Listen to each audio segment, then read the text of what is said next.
This video is brought to you today by Manscaped. Stick around till later in the video to find out more.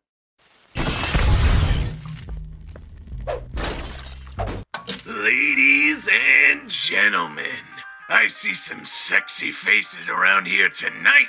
Welcome to Hazfans, YouTube's #1 place for all you... Okay, I'm done. I'm done with that. Hello everyone, and welcome back to Hazfans Unlimited.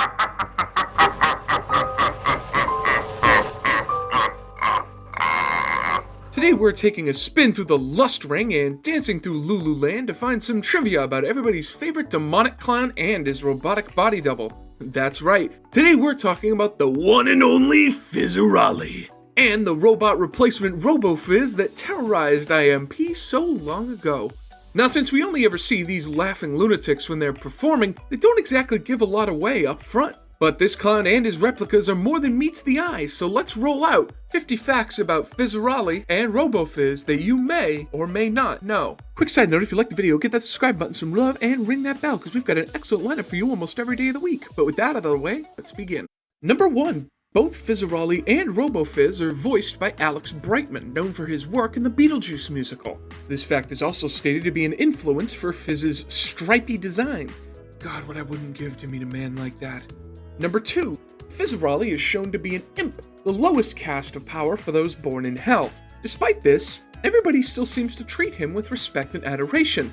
Some maybe a bit too much.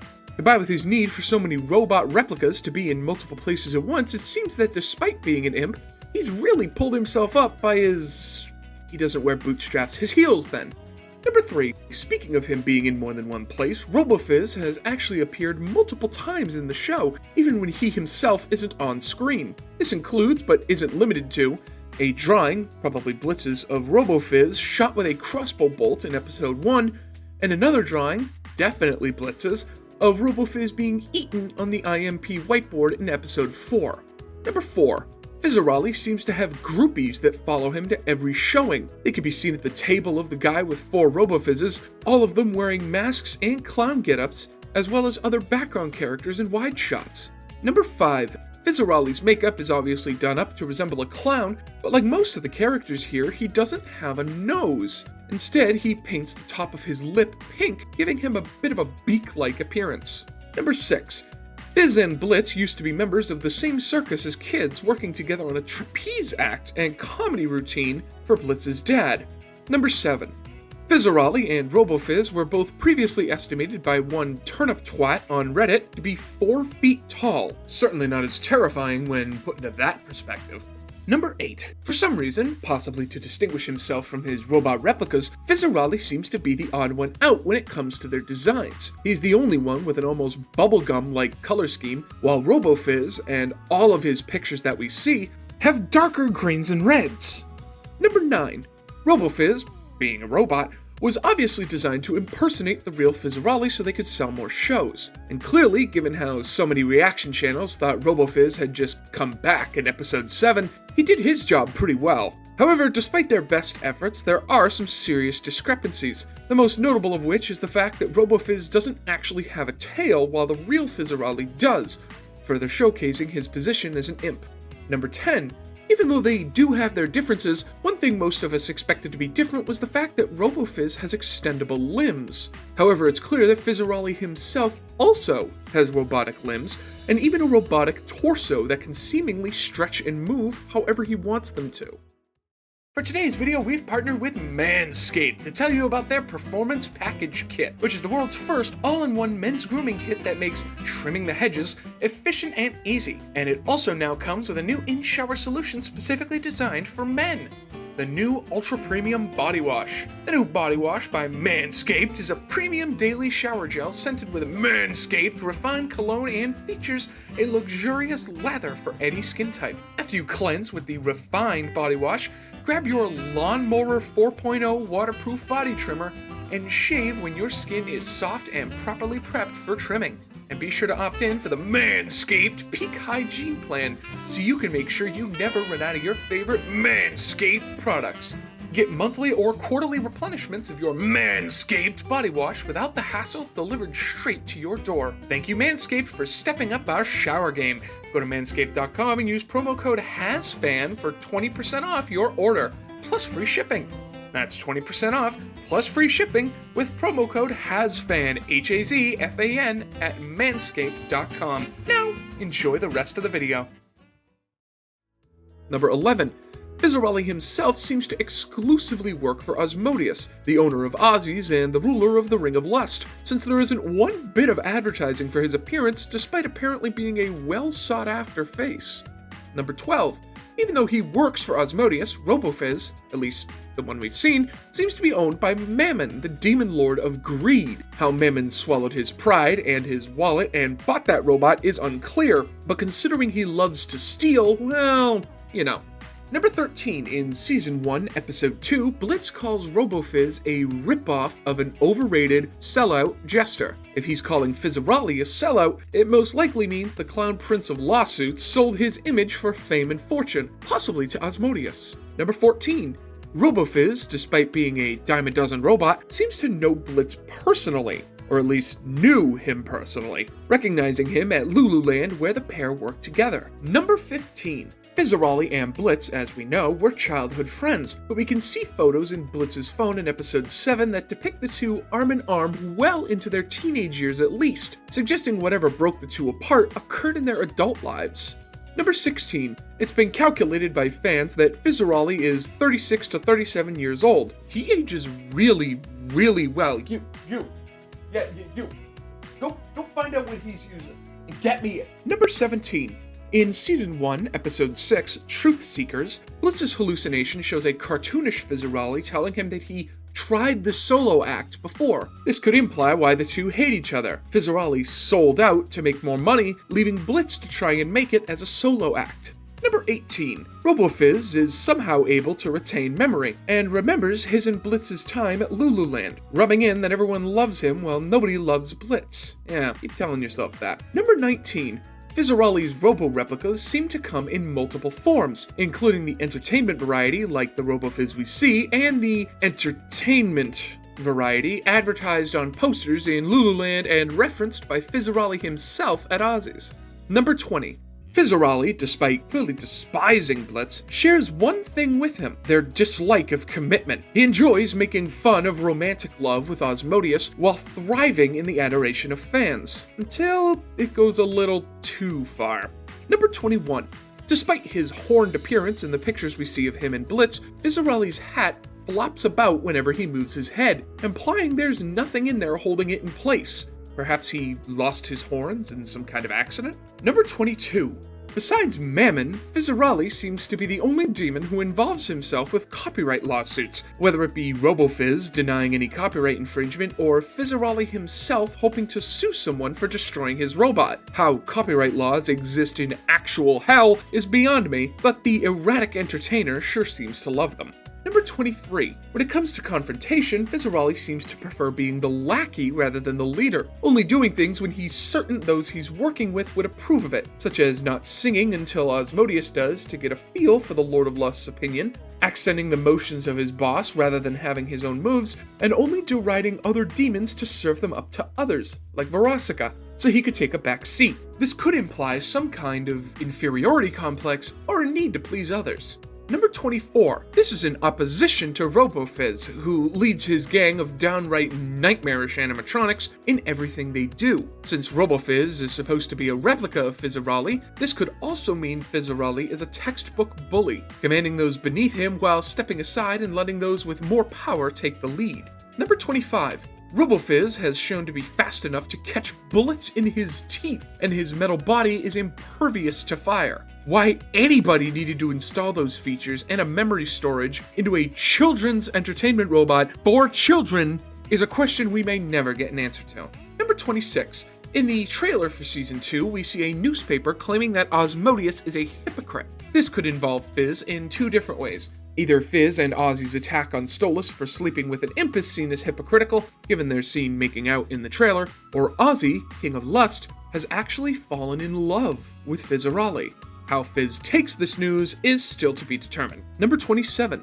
During Robo Fizz's Lululand song, he sings about there being no copyright infringements in the park at all, before immediately singing a chord from Charlie's Inside of Every Demon is a Rainbow.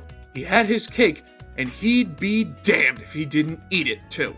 Number 28. The Robo Fizz personal companions that Fizzerolli mentions in episode 7 can be seen advertised in Lululand as mentioned earlier, but even has the same tagline that Fizzerolli himself uses, ribbed for your pleasure, which... Number 29. Robo Fizz also seems to have another show besides Fizzerolli and Friends, called Fizzerolli and the Handy Dandies, because one traumatizing show just isn't enough for him, apparently. Number 30. On top of that, Robo Fizz also seems to hold a Fizzerolli Jolly Hour every day at 7 p.m. Clearly a reference to a happy hour, but it is hell, so who knows what goes on in there. Number 31. Fizzerolli appears to have taken his colors and dress from his boss. His clown headdress appears to mimic Asmodeus's head feathers, his Shakespearean collar is blown up to look an awful lot like Asmodeus's own collar fluff, and Robo Fizz even has theater masks on his shoulders, perhaps mimicking Asmodeus's own triple heads. Number 32. Since Mammon owns only one Robo Fizz and not Fizzerolli himself, the robotic clown is used to advertise several products in Lululand that absolutely should not be sold in a theme park, including his own brand of vodka and a soda that is advertised as real and better than sex, so probably causes serious health issues.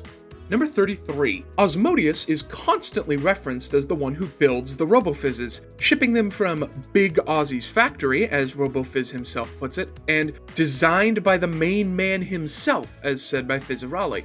Number 34. Robo Fizz's original concept art colors were actually closer in appearance to Beetlejuice rather than the psychedelic psychopath we know and love, more muted reds and greens before being changed to the deep saturated colors we know and love. Number 35. Both Fizzerolli and Robo Fizz are co-workers with Wally Wackford, who apparently has every job ever in hell, even selling torches at Lululand and serving drinks at Ozzy's. Number 36. Fizzerolli is shown to be the more superior clown, since Blitz's father was willing to sell Blitz for $5 in a slim-fit condom, while Fizzerolli would have been expensive to rent since he had more shows to do. Yeah, that bar's so low it's a tripping hazard down in hell, but Fizz still got over it. Number 37. Fizzerolli appears to be at least adept in the trumpet, despite him not actually having one. He's able to hit notes that perfectly fit Asmodeus's musical number with just his voice. Number 38. Fizzerolli, unlike all the other imps we've seen, seems to have red irises as opposed to other imps such as Millie and Moxie, with plain eyes and only pupils, suggesting Fizzerolli is a part of this superior imp cast that also includes Blitz and Striker. Number 39. On the topic of eyes, Robo Fizz actually has bright red eyes as we see in his Terminator endoskeleton, but his outer shell turns them to green, implying that the eyes for the costume have lenses that change his eyes green. Why they didn't just design him initially with green eyes instead of the Murderbot red is another mystery we may never see solved. Number 40. Interestingly, Fizzerolli's outfit is almost entirely adorned with bells that jingle with his movements, while Robo Fizz's outfit replaces them with cotton balls. What, were the bells too cheap to make? I could buy 30 for like $1. Number 41. Whatever happened between Fizzerolli and Blitz that caused them to split, besides the sellout situation, appears to have been Blitz's fault, and possibly a bad breakup, which Blitz is definitely known for. Fizzerolli even questions why Blitz would be showing his face, and somehow knows his love life is a pile of shit. Number 42. Fizzerolli is, for some reason, the only one in Blitz's hallucination that is drawn in a cartoonish fashion. Striker, Verosica, and Stolas are all normal looking, but Fizzerolli looks more like an old... I didn't say the name, right? An old Disney cartoon, where everything just had to have sentience. Perhaps it's the way Blitz views him, a cartoony villain rather than an imp anymore. Number 43. Both Fizzerolli and Robo Fizz appear to be righties, favoring their right hands in certain actions, though there is the possibility that Robo Fizz is ambidextrous. Number 44. Robo Fizz appears to have an even more malleable body than Fizzerolli himself, able to wind himself up like Sonic the Murder Clown and spin his head completely around. Number 45. Everybody remembers Millie's adorable desire for the thing in Lululand, but it's a good thing she didn't notice the Robo Fizz dolls that also appear to be a part of the prize counters, which are arguably even cuter. I wonder if Blitz would let her have one of those. Number 46. Despite being everywhere in Lululand, including his dolls, several posters, and even being the cardboard cutout greeting you to the theme park, Robo Fizz is not the mascot of the theme park itself, which makes me wonder why they didn't go with that instead, since Mammon owns both the park and that Robo Fizz, and it would have avoided more copyright. You know what, forget it.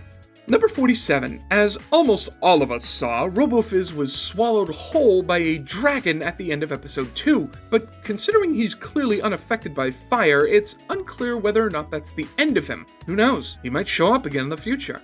Number 48. Fizzerolli has a drink during his performance at Ozzy's, and apparently has a custom swirly straw that spells out bitch perfectly, so we can add that who has his own custom swirly straw to his list of traits. On an unrelated note, I need to go take a look online. Number 49. Fizzerolli doesn't give any idea that he recognizes Moxie at all, which wouldn't be that noteworthy until you consider Moxie has awards for musical performances at his house. I mean, I'm here, and I know who Lin-Manuel Miranda is, like, come on.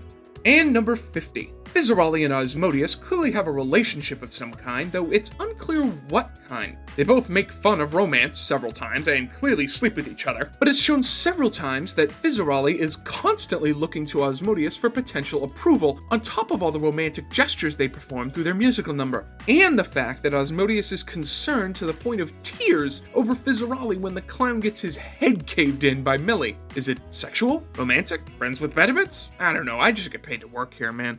And with that, the curtain closes on today's 50 facts. We here at the Hazfans hope you enjoyed it and maybe even learned something about the conniving clown and his Lulu lunatic replica. If you did enjoy it, be sure to like the video, it helps us out immensely. And if we happen to overlook anything, let us know down in the comments. Thanks again for stopping by, your appreciation literally keeps us alive. But with that, this is the Hazfans. Exits are on your left and right. Please walk, but don't run. And be sure to stop by the gift shop on the way out. Bye-bye.